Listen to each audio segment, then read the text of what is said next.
Bonjour et bienvenue dans cette revue de presse d'amourduclient.com. Aujourd'hui, j'ai choisi pour vous 3 articles sur la vente, super intéressants, super complets, c'est une bonne journée, il y a des journées un peu vides, mais là ça vaut vraiment le coup d'y passer du temps. Comme d'habitude, je vous mets les liens dans la description et on les parcourt ensemble rapidement. Premier article sur vanillasoft.com, finalement on trouve pas mal d'articles intéressants sur ce site, c'est comment obtenir des rendez-vous. Comment obtenir des rendez-vous avec les décideurs.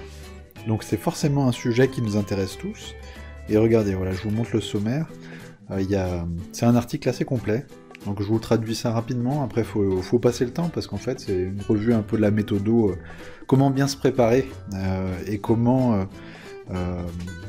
bien réagir pendant ces prises de rendez-vous. Donc dans le sommaire, il y a identifier bien votre cible, faites le travail de recherche avant de contacter la personne, donc les réseaux sociaux principalement, en tout cas en ce qui me concerne. Préparez chaque minute de l'entretien avec une première phase où c'est très important de vraiment être à l'écoute, être capable de rebondir rapidement sur les informations qu'on vous donne, être préparé aux questions vaches que vous anticipez, préparer les objections et préparer des exemples pour illustrer ce que vous voulez montrer.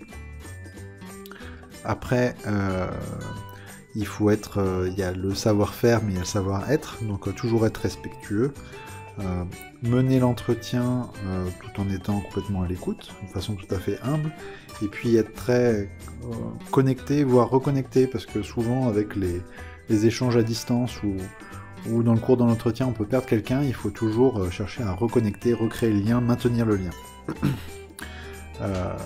Utiliser les recommandations de personnes, ça marche toujours extrêmement bien. Et puis essayer d'éviter au maximum de faire son commercial entre guillemets et pitcher et résumer l'offre que vous voulez absolument vendre à la personne. Donc voilà, c'est un article très complet, je vous mets le lien dans la description. Deuxième article, c'est « Est-ce que j'ai tout fait pour sécuriser ce fameux deal que j'ai envie de clôturer ?»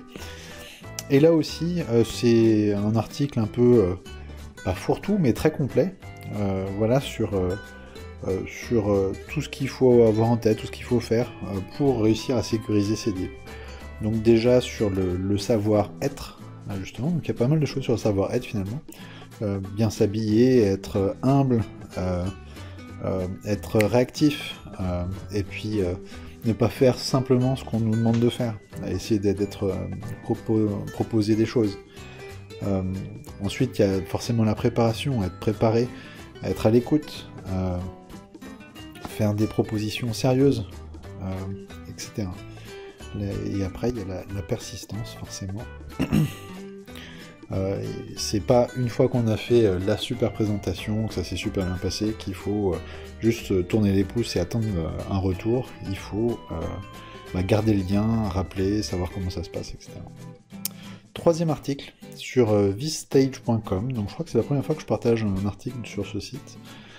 5 façons dont les CEO peuvent rester efficaces dans un monde business qui évolue rapidement. Donc c'est aussi intéressant à le lire, le lien est toujours dans la description. Hein. Donc il faut donc travailler son purpose, donc son objectif, sa vision. Il faut essayer de créer une culture qui accueille les bons talents. Il y a vraiment une guerre des talents en ce moment. En France, je pense que j'ai vu les derniers articles dans les Échos disant que c'est quasiment... Enfin, le taux de chômage n'a jamais été aussi faible. Hein. Donc d'où les difficultés pour recruter des talents. Encore une fois, par rapport au côté ressources humaines, donc se concentrer sur la culture, l'ambiance dans l'entreprise. Quatrièmement, c'est cultiver une culture de la transparence avec les clients, surtout avec les difficultés logistiques qu'on peut avoir en ce moment. C'est important d'être totalement transparent, même quand ça va pas. Et puis cinquièmement, c'est collaborer avec vos vos semblables. Donc ça peut être les concurrents, ça peut être les gens qui font partie d'un syndicat.